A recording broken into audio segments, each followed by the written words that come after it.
마치겠습니다. 안녕하세요. 인생고개입니다.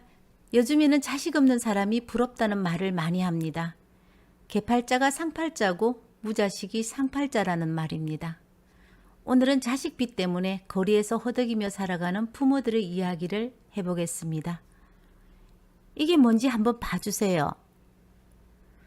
경매 개시되었다고 권리신고하고 배당 요구하라는 안내문인데 이게?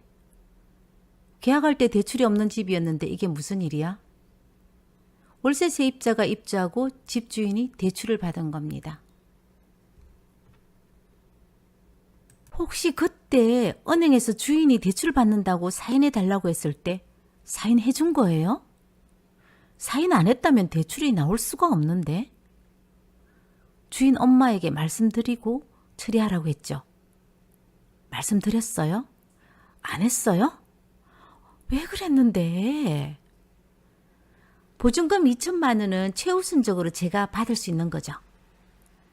문자도 오고 전화가 밤낮으로요 수백 통이 와서 제가 일을 할 수가 없었어요. 자기 목숨이 달린 문제니까 도와달라고 애원하고 매달려서 제가 일정 금액을 대가로 받고 사인을 해주었는데 뭐가 잘못된 거예요? 아파트 주인은 42살 결혼을 안 한 아들입니다. 그리고 엄마는 70대 초반 한성격 하시는 사람이었지만 자식 앞에서는 아무 소용이 없더라고요.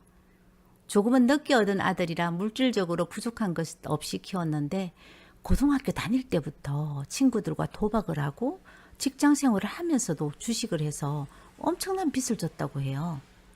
당뇨와 심부전증으로 혈액투석을 받으면서 엄마는 식당에서 파트타임으로 주방 보조로 일을 합니다. 아파트 세 채를 팔아서 갚아도 아직 빚이 있다고 합니다. 한 번은 제가 자식 앞으로 된 이 아파트는 위험할 수 있습니다. 이건 엄마 아파트 아니에요. 자식 아파트입니다. 빨리 정리하고 어머님 살아갈 준비를 하셔야 된다고 했거든요. 아들이 사고는 치지만 사람은 착하다 이가. 그리고 도장이랑 통장도 내가 다 가지고 있기 때문에 괜찮다. 통장하고 도장 분실신고하면 되는데 뭐가 문제야? 그리고 바꾸면 되지. 자기 집인데 엄마하고 또 무슨 상관이 있어? 잡혀서 돈 빌려 쓰려면 쓸 수도 있고 팔아먹을 수도 있는데. 나중에 지 결혼하면 살 집은 하나 줘야지. 그래서 내가 이 집은 악착같이 내가 지키고 있다 아이가. 엄마 집도 아닌데 어떻게 지켜요? 칼 들고 지켜요? 총 들고 지켜요? 그래도 자식이라고 미련이 있는 모양이네. 나 같으면 그런 자식 필요 없다. 사고 치면 또 갚아주고 또 갚아주고 반복하니까 자식은 돈이 있는 부모, 가난한 부모 그거 상관없어. 내가 못 갚으면 부모가 갚아준다고 생각을 하니까. 왜? 부모가 그렇게 만드니까요. 갚아도 계속 옹달새 물 솟는 것처럼 송송송송 나오는 그 빚 때문에 우리 사모님 힘든다고 그러셨죠? 아픈 몸으로 일하는 것은 뭐 때문이라고 그러셨어요? 자식 책임져야 된다고. 그래서 일한다고 하셨잖아. 어디 가서 그런 말 하지 마세요. 뭐 대단한 자식이라고 그런 말을 하고 다녀요. 앞으로 그 자식 행복할 것 같아요? 부모의 이런 행동이 자식을 평생 이렇게 살도록 만들고 있는 겁니다. 여기 또 한 사람 자식 빚 때문에 우는 친구가 있습니다. 엄마가 너무 알뜰해서 자라면서 갖고 싶은 것도 제대로 못 갖고 입고 싶은 것도 많았지만 참아야 했던 딸이었습니다. 딸이 21살이 되면서 충족하지 못했던 그런 부분을 자기 스스로 해나가는 겁니다. 어떻게 해요? 빚으로. 고등학교를 졸업하고 취직을 하면서 카드라는 신세계를 알게 된 겁니다. 쑥 내밀기만 하면 원하는 것을 가질 수 있고 당장 통장에서 나가는 돈이 없으니까 얼마나 좋아요. 카드 돌려막기도 해보고 친구들에게 빌려보기도 하고 다 해보았지만 끝에는 본인이 능력이 어디 있어요? 자연스럽게 부모에게 대신 갚아달라고 손 벌리는 방법밖에 없죠. 그런 부모는 갚아줘야 내 자식이 편하게 살 수 있다는 생각으로 욕을 하면서도 덜큰 갚아줍니다. 카드를 얼마나 많이 사용했는지 4천만 원이 넘는 금액이었다고 합니다. 넉넉한 살림이 아닌 친구에게는 엄청 큰 돈이라 남편에게 겁이 나서 말도 못하고 친척이며 아는 지인들에게 아쉬운 말을 하면서 빌려서 겨우 갚아주었다고 합니다. 친구가 주택에 살았는데 딸방에는 평소 들어오지도 못하게 해서 들어가지도 못했답니다. 카드를 어디에 썼는지 물어는 봐야 될 거 아닙니까?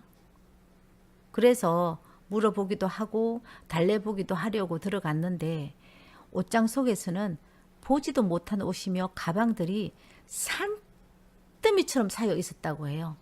그리고 주택 외부에 있는 선반 박스 위에는 한 번 입고 세탁하지 않는 세탁물들이 수북하게 쌓여 있었고요. 두 번 다시는 카드 사용을 안 하겠다는 다짐을 받고 마무리를 했지만 거버릇 어디 개 주겠어요? 카드를 못 쓰게 하니까 이제는 대부업체 대출을 받아서 쓰고 상환을 못해서 독촉에 시달리고 있는 딸 때문에 요즘 사는 게 사는 것이 아니라고 했습니다. 자식이 갚을 능력이 없으면 부모가 갚아줘야지. 다른 집 부모들은 자식들에게 이렇게까지는 하진 않는다.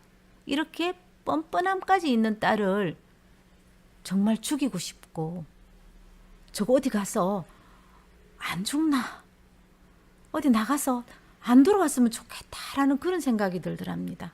감당할 수 없는 큰 금액이기도 했고 자꾸 반복이 되니까 어쩔 수 없이 남편에게 말했는데 자식이 저 모양이 되도록 뭐하고 살았느냐고.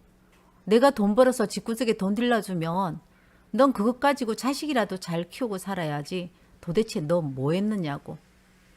욕을 배 터지게 얻어먹었다고 합니다.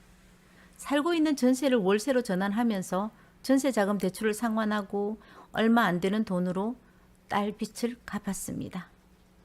부부는 서로가 자식을 잘못 키웠다. 그럼 당신은 자식 키우는데 관심이 있었느냐?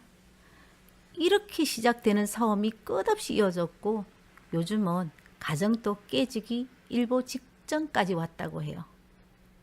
그리고 딸은 직장도 그만두고 자기 사는 방식대로 유흥업소를 맴돌면서 살아가는 모양입니다. 차라리 안 보니까 더 편하다고 했습니다. 그렇다면 부모는 자식을 언제까지 도와줘야 할까요? 대학 졸업 때까지 하면 되나요? 결혼할 때까지 부모가 해줘야 하나요? 여유가 되면 끝까지도 해줘야죠. 부모들의 생각은 다양합니다. 언제까지라는 시간을 정할 수는 없지만 도와줘야 하는 시간을 단축할 수 있는 방법은 있지 않을까요? 부모에게 자식은 자랑이고 살아가는 희망입니다. 이럴수록 무조건적으로 주는 것보다 어릴 때부터 경제관념을 확실하게 알려주는 것이 좋은 방법입니다. 친구 자식들 중에서 자기 앞가림만 잘하는 자식을 가진 친구들이 부럽다라는 세상입니다. 용돈까지는 우리가 어떻게 바래? 절대 안 바래요. 제발 부모 돈꿀만은 안 빼먹는 자식이길 바랄 뿐이죠. 옛말에 한 부모는 10자식 키워도 10자식은 한 부모 못 모신다는 말이 있습니다. 자식은 부모에게 9을 받아도 나머지 하나조차도 받고 싶어 하고 부모는 10을 다 주어도 언제나 다 주지 못해서 자식에게 미안해합니다. 그게 부모 마음입니다. 그런 애절한 부모 마음이 내 자식 잡는 것이라는 것을 부모는 알았으면 합니다. 자신의 일을 스스로 해결할 수 있도록 부모는 안타까워도 내버려 두고 기다려주는 것이 자식 살리는 길입니다. 요즘 부모들은 자식들에게 사랑은 많이 부족하게 주고 경제적으로는 여유 있게 주면 좋은 부모라고 생각들 많이 하시잖아요. 자식을 키울 때는 사랑은 듬뿍 주고 경제적으로는 자식들이 부족함을 알 수 있을 만큼만 주는 그런 부모가 현명한 부모입니다. 오늘 인생고개는 자식 빚 때문에 멍들어가는 부모들의 이야기를 해보았습니다. 부모 돈골 빼는 자식들은 천둥번개 칠 때 밖에 나가면 안 됩니다. 벼락 맞아요. 다음 영상으로 찾아오겠습니다.